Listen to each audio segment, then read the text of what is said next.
রেলগাড়ির কামরায় হঠাৎ দেখা, ভাবিনি সম্ভব হবে কোনোদিন।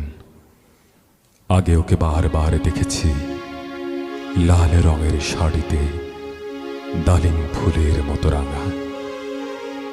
আজ পরেছে কালো রেশমের কাপড়, আঁচল তুলেছে মাথায়, দোলন চাঁপার মতো চিকন গৌর মুখখানি ঘিরে।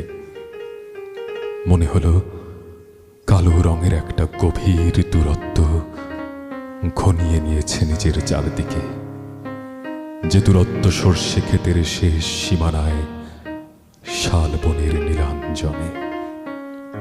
থমকে গেল আমার সমস্ত মনটা, চেনা লোককে দেখলেম অচেনার গাম্ভীর্যে। হঠাৎ খবরের কাগজ ফেলে দিয়ে আমাকে করলে নমস্কার। সমাজ বিধির পথে গেল খুলে, আলাপ করলেম শুরু।